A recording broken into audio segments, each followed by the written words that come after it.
Good afternoon student, class 10 विषय हिंदी साहित्य क्षितिज, chapter 3 शीर्षक लखनवी अंदाज, लेखक का नाम यशपाल जी, भाग 2।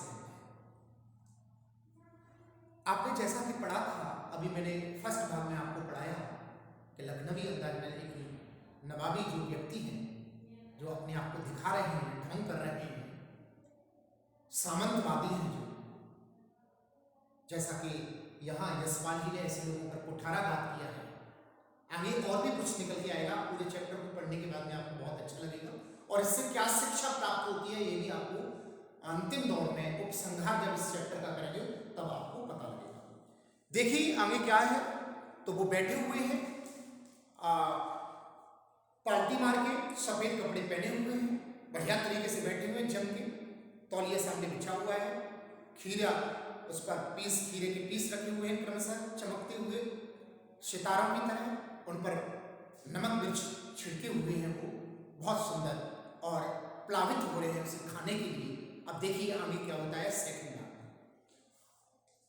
होता क्या है, नवाब साहब ने सतृष्ण आंखों से नमक मिर्च का सहयोग से चमकती खीरे की फांकों की ओर देखा, खिड़की के बाहर देखकर दीर्घ निश्वास लिया, खीरे की फांक उठाकर उठा तक ले गए, फांक को सूंघा, स्वाद के आनंद में पलकें मुझ गईं, मुंह में भर पानी का घूंट गले से उतर गया। तब नवाब साहब ने फांक को खिड़की से बाहर छोड़ दिया। नवाब साहब खीरे की फांकों को नाक के पास ले जाकर वासना से रसा स्वाद कर खिड़की के बाहर फेंक दिया। और देखिए होता क्या, जो सामंतवादी लोग होते हैं, जो दिखावा में विश्वास करते हैं, जो यथार्थवादी नहीं होते हैं, जो सत्य को नहीं मानते हैं, सत्य को नहीं पहचानते हैं, और वास्तविक सत्य क्या है आप भी जानते हो और मैं भी जानता हूं। सत्य वही है जो आपको एक अच्छा महान व्यक्ति बनाए, आपको दिखावा से, ढोंग से, छल से, ईर्ष्या से, द्वेष से, सभी चीजों से दूर उठा कर ले जाए। देखिए वो व्यक्ति कितना दिखावा कर रहा है कि खीरों को स्वाद के साथ में काटता है, नमक मिर्च रखता है, खाने की स्थिति भी दिखाता है, और करता क्या है, वो करता क्या है, उन जो पीस हैं खीरे के पीस, उन खीरे के पीसों को वो धीरे धीरे ले जाता है, होठ तक ले जाता है, खाने की इच्छा दिखाता है और नाम से सुनकर खिड़की से बाहर फेंक देता है। आप देखिए मतलब खाद्य वस्तु जिसका कितना अपमान कर रहा है केवल दिखाने के लिए। और लेखक जो बैठे हुए हैं यशपाल जी, जिनका नाम है, इस चैप्टर के रचयिता हैं लखनवी अंदाज, जो आपकी क्लास का चैप्टर है, शीर्षक है लखनवी अंदाज, अर्थात लखनऊ में रहने वाले लोगों का अंदाज, एक तकनीकी, एक कार्यशैली, एक उनकी क्रियाकलाप। अंदाज कहते हैं एक व्यक्ति का एक अलग अंदाज होता है, लेकिन वो अंदाज वास्तविक अंदाज हो, यथार्थ अंदाज हो, केवल दिखावा वाला अंदाज ना हो। तो उस पर कुठाराघात कर रहे हैं हमारे यशपाल जी कि देखिए उस खीरे की फांक को वो सूंघता है, मुंह तक ले जाता है, पहले तो पानी सा लाता है मुंह में, बहुत ही चाव के साथ मुंह में पानी भी भरा आता उसके में, और उन खीरे की फांकों को सूंघ सूंघ कर वो खिड़की के माध्यम से फेंकता जा रहा है। इसके बाद में क्या होता है, देखिए नवाब साहब ने खीरे की सब फांकों को खिड़की से बाहर फेंककर तौलिए से हाथ को पहुंच लिए और गर्व से गुलाबी आंखों से हमारी ओर देख लिया, मानो कह रहे हो यह है खानदानी रेशा तरीका।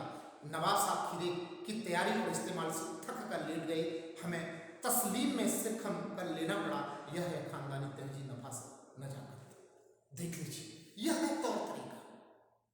अर्थात उन्होंने खीरे के जितने भी पीस थे उन सभी खीरे के पीसों को एक एक करके सूंघ सूंघ कर होठों तक, वही स्थिति जैसे पहले पीस को खाने के लिए किया कि वो उस पीस को उठाया और उस पीस को उठाने के बाद मुंह तक ले गए, मुंह तक ले गए के बाद मुंह में पानी सा आ गया, उनके में पानी सा आने के बाद में देखिए कितना एक्स्ट्रा हाई वोल्टेज ड्रामा कर रहे हैं। देखिए आप लखनवी क्या है, ये हाई वोल्टेज ड्रामा किया जा रहा है, मतलब दिखावा कितना किया जा रहा है सामने वाले को दिखाने के लिए। ले यशपाल जी बैठे हैं, यशपाल जी ने सोचा कि कोई मेरी तरह ही लेखक होगा, लिखने की इच्छा से एकांत में सेकंड क्लास का टिकट लिया हुआ है इसने, लेकिन ये तो मुझे बहुत बेवकूफ बना रहा है। देखिए अब क्या क्या हो रहा है। तो क्या करते हैं कि खीरे की एक एक फांक को, नमक लगी मिर्च लगी हुई एक एक फांक को, एक एक पीस को, एक एक खंड को वो खिड़की से बाहर फेंक देते हैं और बढ़िया तरीके से फेंक फांक के रूमाल से मुंह हाथ पोंछ के और डकार सी लेकर और लेट जाते हैं।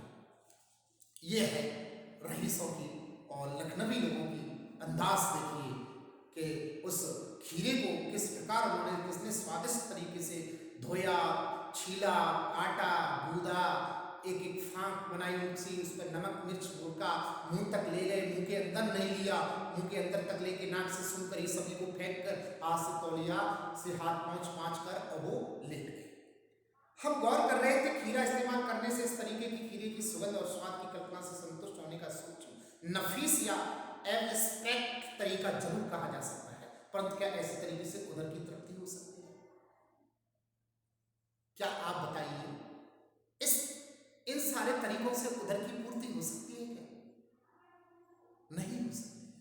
पेट की पूर्ति हो सकती है क्या? आप किसी पदार्थ को खाएं नहीं, सूंघे, स्वाद के साथ में उसको काटें या स्वाद के साथ में रखें, सामने रखने के बाद उसका आंखों से देख लें, नाक से सूंघ लें, और ये सारी प्रक्रिया करने के बाद में क्या आपके उदर की तृप्ति हो सकती है, पेट की तृप्ति हो सकती है? नहीं हो सकती। जब तक खाना पदार्थ, जो खाद्य पदार्थ वस्तु जब तक हमारे उदर में, पेट में नहीं जाएगी, स्टोमक में नहीं जाएगी, जठराग्नि में नहीं जाएगी, तब तक क्या हमें संतुष्टि हो सकती है? नहीं हो सकती है। लेकिन यहाँ जो दिखाया जा रहा है, जो दिखावा, जो हाई वोल्टेज ड्रामा जो इस चैप्टर के अंतर्गत लखनवी व्यक्ति के द्वारा किया जा रहा है, सामंतवादियों के द्वारा किया जा रहा है, यशपाल जी ने उस पर ही कुटारा किया है।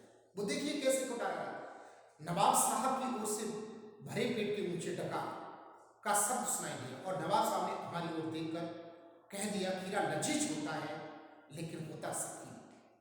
खीरा लजीज होता है। लजीज शब्द का अर्थ होता है स्वादिष्ट। लजीज शब्द का क्या अर्थ होता है? स्वादिष्ट। उर्दू का शब्द है लजीज, स्वादिष्ट, लेकिन होता सकील। सकील का अर्थ होता है आमाशय के लिए खराब होता है, अर्थात अपच होता है, कभी कभी वो अपच कर देता है। ऐसा यहाँ लखनवी अंदाज के माध्यम से लखनवी कह रहे हैं। नामुराद मैदे पर बोझ डाल देता है, और नामुराद मैदे, मैदे का अर्थ होता है पेट। अच्छा, मैदे का अर्थ आमाशय को भी कह सकते हैं आप, तो उसका अर्थ होता है पेट, अर्थात उसको खराब कर देता है, उस पर बोझ डाल देता है पेट पर। ऐसा बड़े स्टाइल में कह रहे हैं। कौन? लखनवी नवाब जो हैं वे कह रहे हैं। ज्ञान चक्षु खुल गए, पहचान ये है नई कहानी की लेखक, और ज्ञान चक्षु उनकी खुल गए। किनके खुल गए? लेखक जी की ज्ञान चक्षु, ज्ञान के आंखें खुल गई। चक्षु कहते हैं आंखों को, ज्ञान की आंखें उनको खुल गई। जब इस प्रकार उन्होंने इस प्रकार की क्रियाकलापों को देखा, नवाब साहब के क्रियाकलापों को देखा, उनके इस प्रकार के अंदाज को देखा, ढोंग दिखावा के अंदाज को, लखनऊ के रहने वाले लोग के द्वारा इस प्रकार का ढोंग ढकोसला जो किया जा रहा था, उसको देखा, तो उनके मन में सहसा एक आया कि वाह, यह मेरी कहानी का लेखक बन सकता है। खीरे की सुगंध और स्वाद की कल्पना से पेट भर जाने का डकार आ सकता है, तो बिना विचार घटना और पात्रों के लेखक की इच्छा के मात्र से नई कहानी क्यों नहीं बन सकती है? अगर इस प्रकार यदि हो सकता है कि खीरे को बिना खाए हुए या किसी खाने को बिना खाए हुए जब पेट की तृप्ति हो सकती है, उदर की तृप्ति हो सकती है, शरीर की तृप्ति हो सकती है, क्या बिना पात्रों के, बिना कल्पना के, बिना कहानी के, बिना शीर्षक के, बिना अन्य किसी वस्तु के, पात्र के, क्या कोई कहानी की रचना हो सकती है? या कोई रचना बना सकते हैं, रचना लिख सकते हैं हम, या इस पर कोई कहानी लिखी जा सकती है? हाँ, बिल्कुल लिखी जा सकती है, बिल्कुल लिखी जा सकती है। लेकिन नहीं, ऐसा नहीं हो सकता है कि बिना पात्र की, बिना किसी विषय के, बिना किसी अन्य चीज के, बिना पाठ्य वस्तु के किसी भी विषय पर इस प्रकार की कहानी नहीं लिखी जा सकती है। तो इस प्रकार यहाँ यशपाल जी जो कवि हैं, सॉरी कवि नहीं, लेखक कहेंगे इनको, यशपाल जो लेखक हैं, जो गद्यकार हैं, रचनाकार हैं, वे लखनवी अंदाज के माध्यम से, जो आपकी क्लास में 10th क्लास में चैप्टर डाला, इसका मतलब यही है, जो लोग वास्तविकता में नहीं जीते हैं, सत्य में नहीं जीते हैं, जो केवल दिखावा ढंग करते हैं, जो ढकोसला करते हैं, जो दूसरे को दिखाने के लिए अपनी संपत्ति को बर्बाद कर देते हैं, अपने पैसों को बर्बाद करते हैं, अपनी मेहनत को बर्बाद कर देते हैं। अक्सर ऐसा ही हो रहा है इस जमाने में कि दूसरे को दिखाने के लिए मकान में पैसा बहाया जा रहा है, गाड़ियों में पैसा बहाया जा रहा है, एक दूसरे को देख रहे हैं, चाहे वो अपना घर तक बिक जाते हैं, यहाँ तक खेत तक बिक जाते हैं, यहाँ तक गहने तक लोगों के बिक जाते हैं, न जाने क्या क्या बिक जाता है, केवल दिखावा ढोंग के चक्कर में। तो यहाँ उन्होंने यशपाल जी ने यही कहा है कि व्यक्ति को ढोंग नहीं करना चाहिए, दिखावा नहीं करना चाहिए, वास्तविकता से परिचय रहना चाहिए और वास्तविक ही जीवन है, जीवन ही वास्तविक है, जैसा कि डॉक्टर एपीजे अब्दुल कलाम ने कहा है कि वास्तविक ही जीवन है। और इन्होंने ये कहा है कि बिना स्वाद के केवल सूंघने के बाद में, सूंघने से ही, देखने से ही, बिना खाए हुए खीरे से व्यक्ति को संतुष्टि और डकार आ सकती है, ऐसे करके डकार खाने के बाद में आ सकती है, तो बिना पात्रों के या बिना किसी विषय के, बिना शीर्षक के कहानी भी लिखी जा सकती है। तो यहाँ कह रहे हैं कहानी लिखी जा सकती है, लेकिन अंत में कवि ने कहा कि नहीं लिखी जा सकती है। ये आपका चैप्टर फिनिश हो जाता है। आज इस चैप्टर में यह फिनिश आपका हो जाता है, और यहाँ तक कोई प्रॉब्लम हो तो आप कभी भी किसी भी वक्त आप पूछ सकते हैं। ये आपका चैप्टर फिनिश हो जाता है। Thank you, have a nice day, all the best, may God bless you.